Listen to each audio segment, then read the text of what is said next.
Hello everyone, नमस्ते। म हुँ दिपा। हजुरलाई स्वागत छ इजी किचन रेसिपीमा। आजको रेसिपीमा मैले हजुरसँग शेयर गर्नका लागि लिएर आएकी छु हरियो मटरबाट बनेर तयार हुने एकदमै मिठो भुटुवा। यो बनाउनको लागि सबैभन्दा पहिला त कराई राख्ने तताउन। तातेको कराईमा राखिदिने, त्यसपछि तोरीको तेल राम्रोसँग तातिसकेपछि यसमा राख्ने जिरा फुराउनका लागि। जिरा राम्रोसँग फुराइसकेपछि यसमा मसिनो गरी काटेको प्याज र खुर्सानी राखिदिने। अब यसलाई राम्रोसँग यहाँ चलाएर भुट्ने र यसको कलर यतिको चेन्ज भएर गोल्डन ब्राउन भइसकेपछि अब प्याज भुटेर तयार छ। यसमा राखिदिने छोडाएको हरियो मटर राखेसँगै यसमा राखिदिने बेसार। अब ग्यासको हिटलाई मिडियममा राखेर यसलाई नछोपिकन हामीले राम्रोसँग चलाएर केही बेर भुट्दै गर्दा हरियो मटर यसरी पड्किन थाल्छ। हजुरले भिडियोमा देख्न सक्नुहुन्छ। यतिको भएपछि अब यसमा राखिदिन्छौँ स्वादअनुसार नुन राखेर यसलाई एकैछिन चलाएर मिक्स गरिदिने।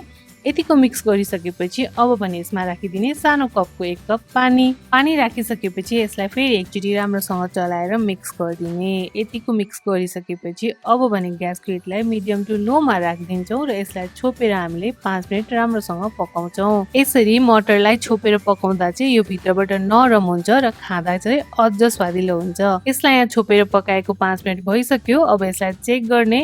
यसमा रहेको सबै पानी नसुक्दै हामीले यसमा अब मसलाहरू राख्छौँ, जसमा चाहिँ मैले अदुवा लसुनको पेस्ट राखेँ, जिरा र धनियाँको मिक्स पाउडर राखेँ, त्यसपछि राखेँ चिल्ली फ्लेक्स। अब ग्यासको हिटलाई मिडियम टु लोमा राखेर यो मसलालाई डढ्न नदिकन नछोपिकन हामीले यसरी नै यो मटरसँगै भुटेर पकाउँछौँ। यसरी 4-5 मिनट नछोपिकन भुटेपछि अब भने हाम्रो छिट्टो मिठो यो मटरको भुटुवा बनेर यहाँ तयार भयो। अब ग्यासको हिटलाई अफ गर्ने र तातो यसलाई सर्भ गर्ने। यसरी बनाएको मटरको भुटुवा हजुरले यतिकै पनि खान सक्नुहुन्छ। चिउरा रोटी जेसँग खाँदा पनि यो एकदमै मिठो हुन्छ। यो हरियो मटरको भुटुवा खाँदा हजुरले यसमा मसिनो गरी काटेको हरियो धनियाँ, हरियो खुर्सानी, मसिनो गरी काटेको प्याज राखेर सँगसँगै यसमा कागतीको रस राखेर मिक्स गरेर खानुहोला, एकदमै स्वादिलो हुन्छ। हजुरले पनि यसरी नै यो युनिक हरियो मटरको भुटुवाको रेसिपी एकचोटि ट्राई गर्नुहोला। अनि हजुरलाई आजको यो नयाँ भिडियो कस्तो लाग्यो? मन परेमा यो भिडियोलाई लाइक गरिदिनु होला, आफ्नो साथीभाइहरूसँग शेयर गरिदिनु होला। अनि यस्तै छिट्टो मिठो नयाँ रेसिपीहरूको लागि इजी किचन रेसिपीलाई सब्स्क्राइब गरिदिनु होला। हजुरको दिन शुभ बितोस्। Thank you.